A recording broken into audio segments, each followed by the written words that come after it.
With RJ Rasel. ঘটনাটা গত বছরের শেষ দিকে, শীতের মধ্যে। আমার বন্ধু রায়হান শহর থেকে গ্রামে এসেছিল ছুটি কাটাতে। ওর শখ হলো একটা গভীর রাতে আমরা দুজন মিলে পুরনো পুকুরে মাছ ধরতে যাব।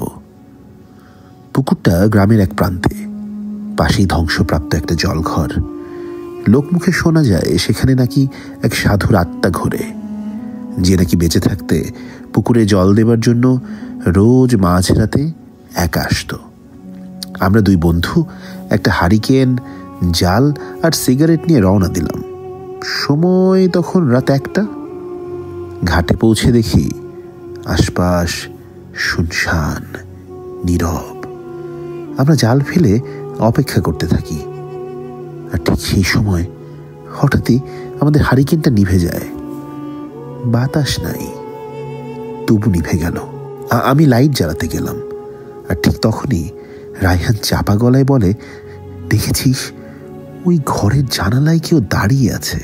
আমি তাকিয়ে দেখি ধবধবে সাদা শাড়ি পরা একটা মহিলা ছায়ার মতন জানালার পাশে দাঁড়িয়ে, চুল খোলা, মুখ দেখা যায় না।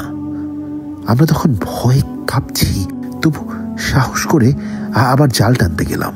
আর ঠিক তখনই পুকুরের মাঝখানে জলটা যেন ফুঁসে উঠল, যেন কেউ ভেতর থেকে উঠে আসছে। আমার গলা শুকিয়ে গেল।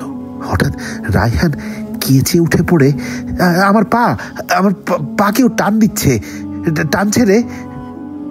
আমি ছুটে গিয়ে ওকে ধরে টান দিলাম। রায়হানের পা যেন কেউ নিচে টেনে নিয়ে যাচ্ছে। আর ঠিক তখনই ওই ঘর থেকে এক বিভৎস হাসি ভেসে এলো। আমরা দৌড়ে পালালাম। হারিকেন, জাল কিচ্ছু সঙ্গে নেই। রায়হানের পা তারপরে 1 সপ্তাহ ফুলেছিল, আর ও রাতে ঘুমালে আজও কাঁদে। ঘরের পাশে একটা কালী মন্দির আছে। পুরোহিত বলেছিলেন সেই ঘরে এক সাধ্বী মরেছিল। তার পবিত্রতা নষ্ট হওয়ায় আত্মা বন্দী হয়ে আছে।